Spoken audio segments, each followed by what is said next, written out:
Welcome, ladies and gentlemen, to another new movie review. Me and Eris over here. How's it going, man? What's up? What's up? Yeah, we're talking about the new movie from Will Smith called Gemini Man, a.k.a. the Spider-Man pointing at Spider-Man meme, the movie. Is it really the Spider-Man meme? I feel it is. I mean, there's a point in the movie where it does become that. I was feeling, dude, there were so many vibes I got from this, but the one that got me was... It was Double Impact. Dude, Double Impact. I was waiting for an army of genome soldiers to show up. I mean, it was basically Double Impact with a dash of Solo. So, for those that, might be tuning into this, us recording and some Metal stuff, Gear. Yeah, and some Metal Gear. If you've ever listened to our show previously, we had actually earlier this year did a podcast on the movie Solo starring Mario Van Peebles, which Gemini Man kind of sort of bases certain plot aspects off of a little bit, but also basically takes from Double Impact to an extent, with a dash of Metal Gear in terms of certain political machinations by a shadow corporation. Yeah, what did you think of the movie, man? Because I got thoughts, so to speak. I felt like the movie did a good job. I mean, it told a story, and it's your Will Smith action movies. It's gonna do its job. Mm-hmm. There were some parts where the pacing was was a little, kind of hit or miss, and I felt like the movie when it came to the pacing, there were parts of it where I was like, okay, this is starting to get a little long in the tooth. I mean, can we just move this along? I mean, we as the audience, I'm already getting it. At least with me, I was already getting it. I was just waiting for it to just get to the point. You know what I mean? Yeah. Yeah. The action was good, but man, the CG just could have been a little better. I mean, I felt like if they had just... It's very rubbery. Yes. I mean, God, there was so much rubber banding. I mean... I got Blade 2 vibes from this one particular action scene. Nothing has ever topped Blade 2, so this movie edges on that line where it... Oof. I mean, anyone who's seen Blade 2, you know that rubbery... you know that rubbery CG-ness that happens in that movie. Get ready to see quite a bit of that in this. Yeah. Okay. So. I mean, and outside of that, the virtual effects, virtual special effects. Sorry, not virtual. Sorry. Correction. The VFX of the de-aging that they did with Will Smith was, you know what? It was a 7 out of 10 at best at times. It was very hit and miss, because here's the thing. Here's a dirty secret about this. I got Tron Legacy vibes from this, and here's why. Tron Legacy, the effects for Jeff Bridges, it was hit and miss. But to its credit, this was 2011 when that movie came out. Yeah. I'm sorry, 2010. It was 2010 when that movie came out. Almost 10 years ago. Tron Legacy came out, and we saw the de-aging process with that movie. And at the time, it looked good. You look back on it now, and yeah, it's, But here's the thing. To that movie's credit, though, considering that we knew Clue was a computer program, it still works even to this day, right? Yeah, it worked. So the thing about this is the CG, the effects for young Will Smith only works during nighttime scenes. Yeah. And also the couple of shots during the day when he's covered up, like if he has sunglasses on and things like that. But when you see it fully during the day, because there's a point in the movie where you see him like fully in the day, it's so off. Now, is it as bad as as Paul Walker's brother, playing his brother in the Super at the end of Furious 7. And of course, they had the CG Paul Walker's face on his own brother. Here's the kicker. I actually bought that being Paul Walker. Even though there was a part of me that was like, that looked like they took part of me looks like it felt like they took a stock scene from an earlier Fast and the Furious movie, but I still kind of sort of bought it to a point. Yeah, and considering that his brother is actually his twin. So. Yeah, so it's like when you see certain shots that they use his brother in, you could never tell because you're so engrossed in the movie that you don't even pay attention to it. So with this, the problem is that while they did use Will Smith for those scenes as his CGI self, the shots don't feel polished, particularly during the day. Right? Doesn't it look like with 89 Will Smith, he looked like let's just cut the BS. It's Fresh Prince versus I Am Legend. Yeah, that's what it is. That's really what it is. It's Fresh Prince versus I Am Legend. Now, like I said, 1989 Fresh Prince Will Smith did high top fade and all. Yeah, I mean, same high top fade. Like, bro, when we saw him, did you feel like, yo, did they just take a video game character from a David Cage game and just dropped him into this movie? And don't even get me started on the Fresh Prince references. Man, look, there were parts of this movie I'm like, yo, Will, quit sucking yourself off, all right? Seriously. Because it's the most egregious of sucking off. It's like, where you from? Philadelphia? No. He didn't even say where you from. He just said, let me guess. You from Philly, aren't you? I'm just sitting up there like, I'm not rolling my eyes, but everybody in the crowd, everybody was just laughing like, oh my God, this is so odd. It's like, what if Will Smith had a twin? And then like the conversation that he's having with himself is, it's like, so let me guess, you from Philly, aren't you? Yeah. Like, I had a mom, and she would beat my ass all the time. But like, so like my father wasn't really around that much. I'm like, as soon as he mentioned the dad wasn't around, I'm like, here we go. I mean, but the thing of it is too, so the basic premise of this movie is that Will Smith plays Henry Brogan, who is an assassin that is like crazy good that he can kill somebody that's on a bullet train. And he's basically deciding he wants to retire and due in part to his old buddy telling him that, hey, that was an innocent person you killed. This rogue government agency is like, yo, we gotta get him out the paint. And that also reminded me, the story of this.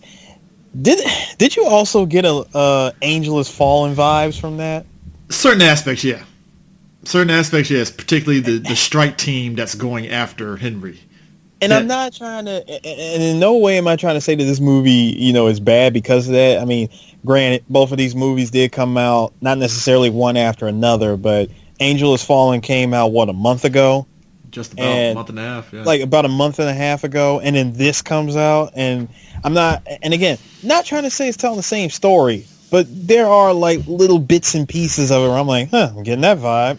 Yeah, and like, as this is happening, he comes across Mary Elizabeth Winstead, who plays this person that's supposed to be looking after him, that works for the DIA. DIA and such. Which they have a very funny moment in the scene, which is actually pretty good to watch and stuff. And Benedict Wong plays this old friend of his that helps him out. And the big bad of the movie is Clive Owen, who he's all right. Yeah, Clive Owen, served his purpose as the movie's villain. I feel let down just as much I felt let down when he was in Killer Elite. Yeah. I mean, didn't you feel like well, then again, I'm not going to try, not going to spoil anything, but let's just say that there was opportunity and it wasn't used. Yeah, that's what this movie really is. It's like, it's it's really a movie that has ideas, and it's just not it's not executed. Whether it's Junior, who is the person that is trying to kill Will Smith, is basically a younger version of himself that could have been more polished, because one of the things this movie does it's not annoying to me, but it's just like, I get what you're doing, Will. They try to hit you with some emotional level, and with Junior in particular, you get so many of, why don't he love me? You get plenty of that from him in this movie, which makes sense for that character, but it's just like, by the time it gets to like the 8th time he's doing it, I'm like, okay, we get it. And did you not? I mean, CJ, I had you laughing in the theater because there was at least 3 good times where I sat on it and waited, and as soon as the opportunity presented itself, I just leaned over and just said, "How come you don't want me, man?" Bruh, like, there was so many moments for Junior in that movie, and again, like, given the character, and he's portrayed as kind of like Clay's, like, the son that Clay never had kind of thing and stuff, which is like a little creepy. White dude wants a black guy, black boy, but okay, cool. Hey, look. If Sandra Bullock can raise a football player, come on. You tell me Clive Owen wants to raise a Will Smith? Okay, cool. Let him have it. Let him have it. I mean, but like, the basis of it is, he's basically, Junior is Henry without a conscience. Or so he thinks. Yeah, so he thinks, which, I mean, we've seen these kind of movies before where it's like, we want the perfect killer that has no conscience. I'm like, I think we've seen this before where it's impossible to do that, because you strip the conscience out of it, you have a bloodthirsty killing machine that you can't stop. Yeah, he just doesn't stop. He doesn't have a conscience. He doesn't have, like... and in reality, by taking away his conscience, you take away his sociopath. You have that, but you also take away his free will. Yeah, that was the thing that the movie was trying to do too, was the idea of free will. Like, okay, Henry's an assassin. I mean, Junior is an assassin, but what can he do outside of that? You know, what, eat ice cream and chill, kill the next mission? I think, which.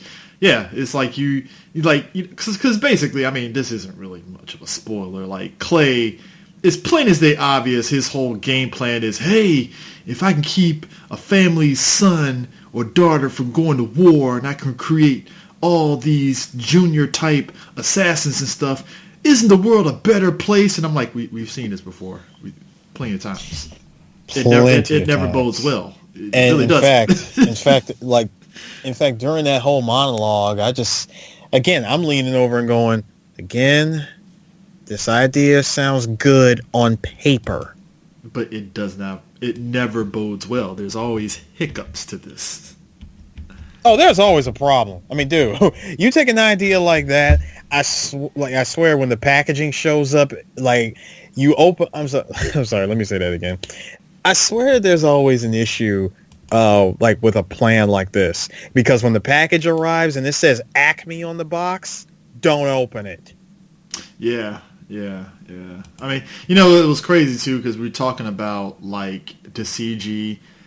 When you see clearly, you saw in the trailer old and young Will Smith fighting it out. It's a bit wonky at times. Oh, again, I said this earlier. The fight scene that they have, I really wanted to know, how did they do it? How did they put that fight scene together?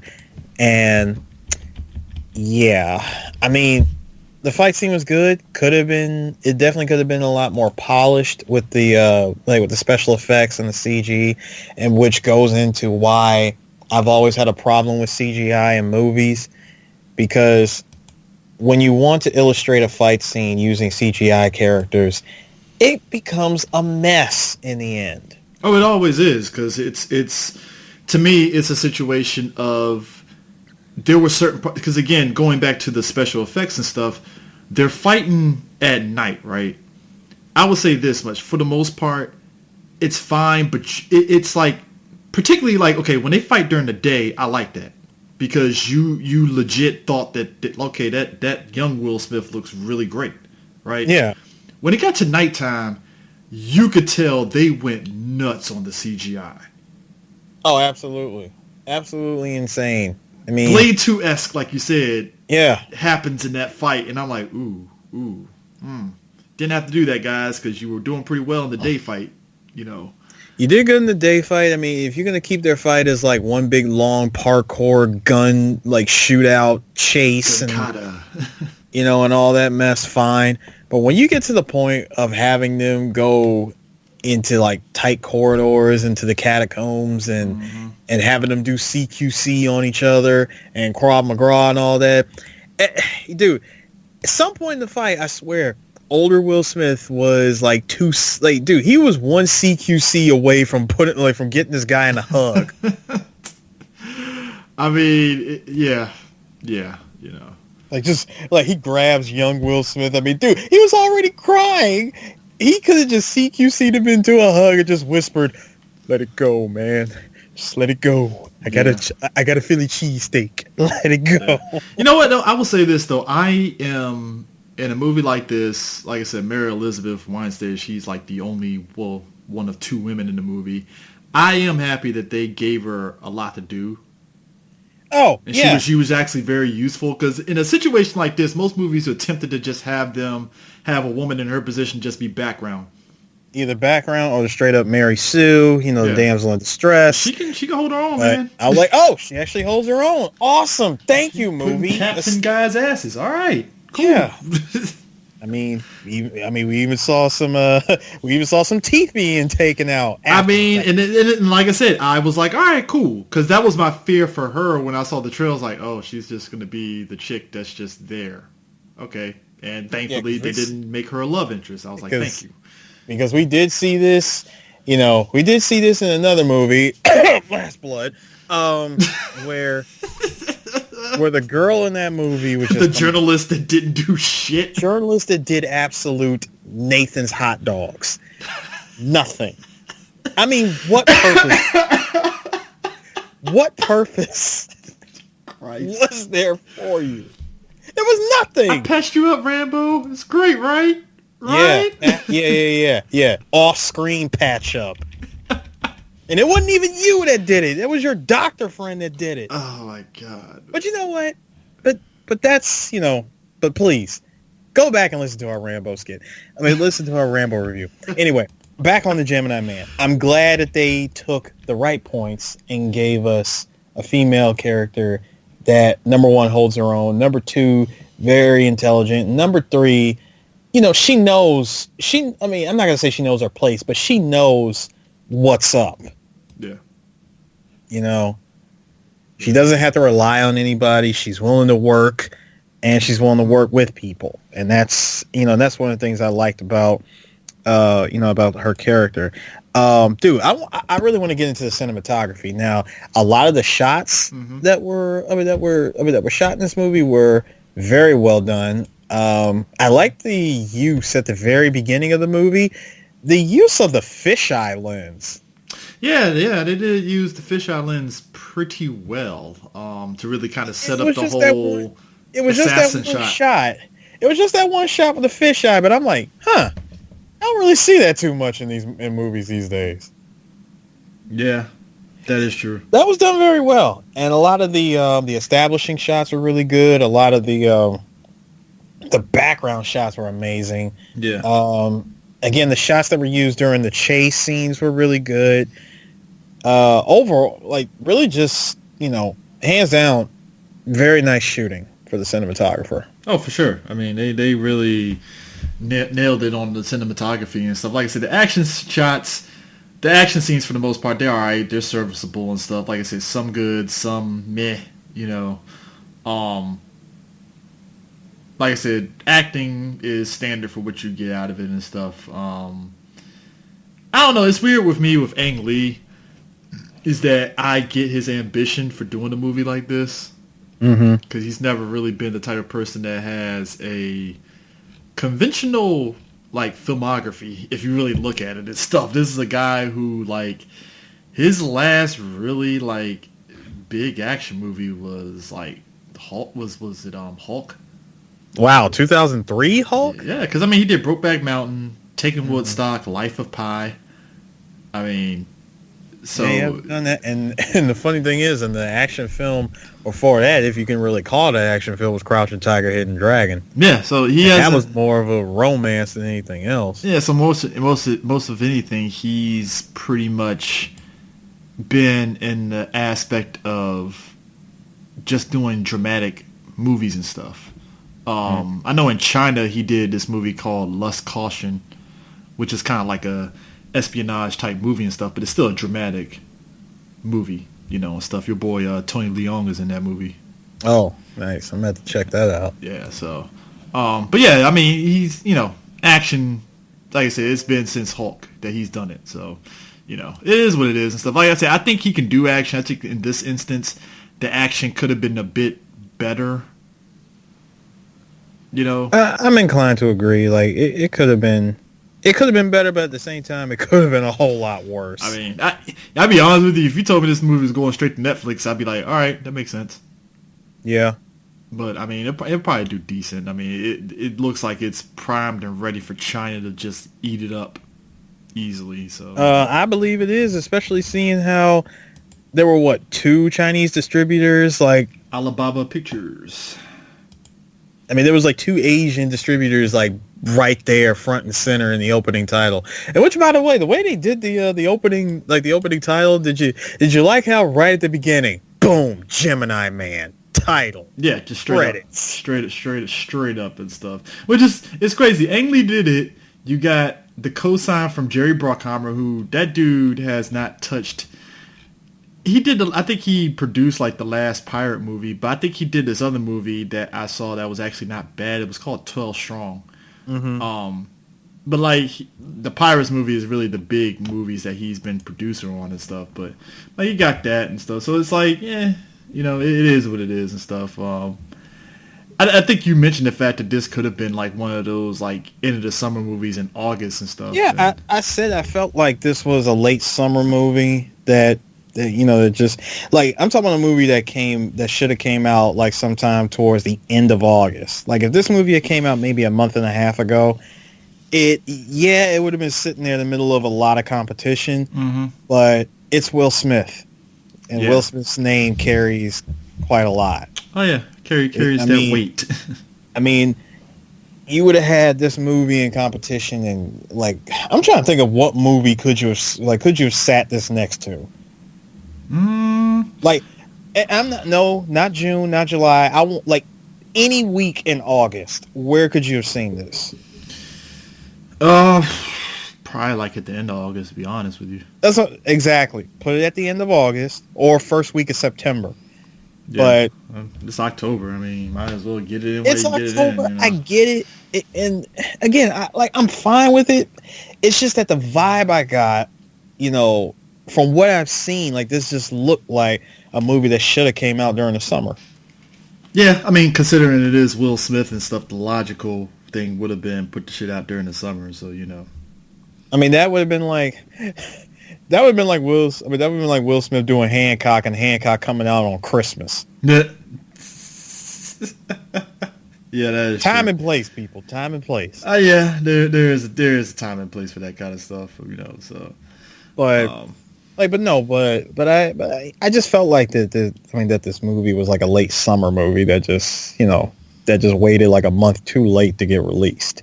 Yeah. I mean, I'm glad it got released because again, it's a decent watch. It's a decent movie. Mm-hmm. Yeah, it's a decent watch and stuff. Like I said, I didn't walk away angry or anything like that and stuff. But it's kind of funny. This movie literally was in developmental hell for damn near since 1998. So let me get this right. This is a movie that was supposed to come out in the late 90s. Yeah. Apparently, because I remember seeing Ang Lee and them talking about, and Bruckheimer talking about it and stuff, and they were really trying to get this because I believe Tony Scott was originally attached to it, and then Joe Carnahan was attached to it, and they were trying to get Mel Gibson on it at one point. So Will Smith was not the first person they were looking at the time. Initially, back then and stuff, it was basically, I believe they say it was Harrison Ford, Mel Gibson, Stallone, and Schwarzenegger. Wow. And Schwarzenegger already had a movie, like what was it, the Sixth Day? Sixth Day, which I think Gemini Man does a better job with the clone premise in terms of seeing two of the actors teaming up kind of deal. And which that would have been Schwarzenegger's third movie where he's playing multiple characters, or probably even fourth. Yeah, because we saw it in Total Recall. Yeah, we've seen it in Last Action Hero. Yeah, and then there's this movie. Yeah, so but yeah, like I said,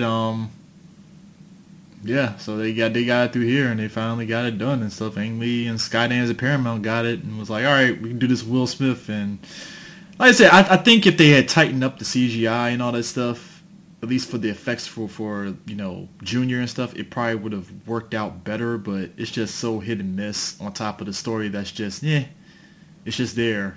I mean, I feel like for a movie that took so long sitting in development hell, that you would think that they would have, you would think that the CGI would have been more polished. Yeah, I mean, it's, put it this way, I will say this, it's ambitious in the aspect of, because this, I mean, I guess we can end it off kind of talking about the effects and stuff. Like, we've seen, I think, I mentioned the whole thing with Tron Legacy with the whole de-aging tech, right?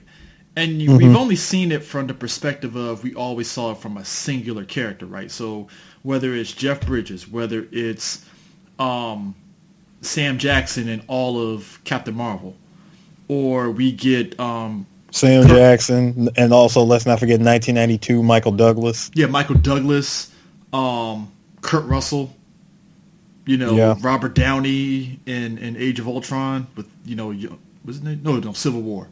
Civil War with the younger version, So, and even I think Robert Redford, they did a little bit on him, a little bit and stuff. So it's like we've seen it from a singular character. So I will give the movie props in the way they did it for this movie.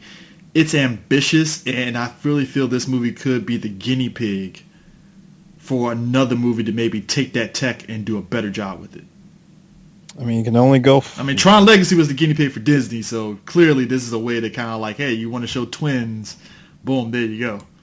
I mean, you can only go further from here. Yeah. Like I said, I like the idea of it and stuff, and like I said, the effects work sometimes. Others, it's like,